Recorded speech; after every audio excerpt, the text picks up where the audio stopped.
It is possible to lose 20 pounds of body fat in 30 days by optimizing any of 3 factors: exercise, diet, or drug supplement regimen. I've seen the elite implementation of all 3 in working with professional athletes. In this post, we'll explore what I refer to as the slow-carb diet. During a span of 6 weeks, I cut from about 180 pounds to 165 pounds, while adding about 10 pounds of muscle, which means I lost about 25 pounds of fat.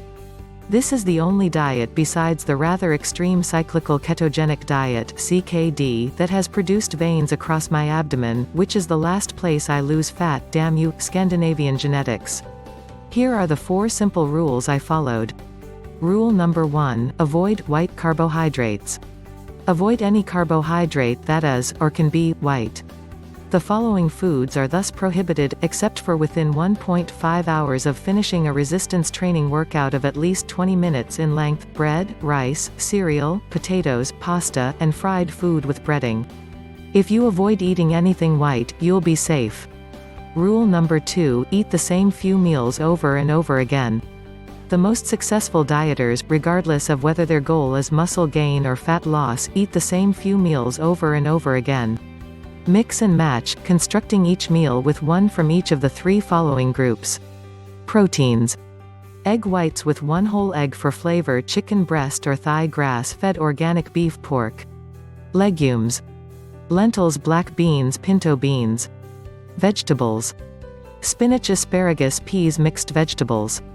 Eat as much as you like of the above food items. Just remember, keep it simple. Pick 3 or 4 meals and repeat them.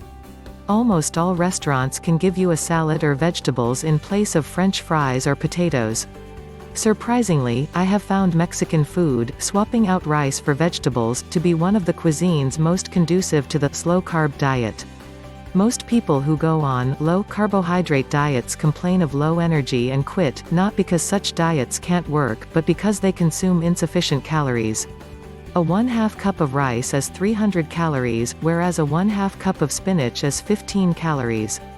Vegetables are not calorically dense, so it is critical that you add legumes for caloric load.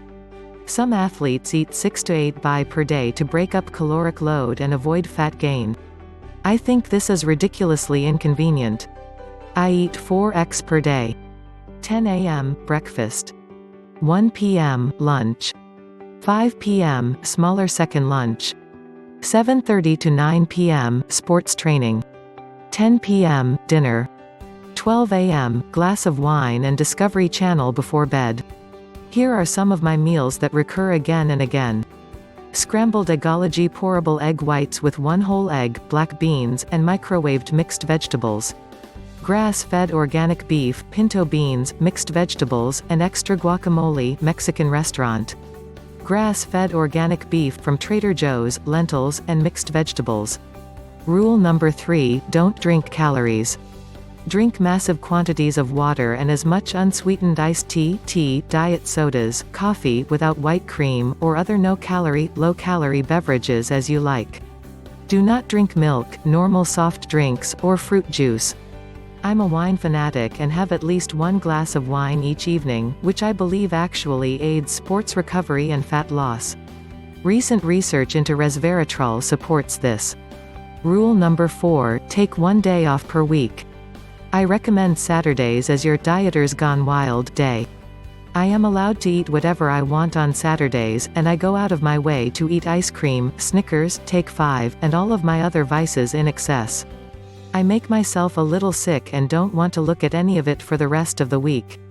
Paradoxically, dramatically spiking caloric intake in this way once per week increases fat loss by ensuring that your metabolic rate, thyroid function, etc. doesn't downregulate from extended caloric restriction. Learn more about the 2-week diet in the description link.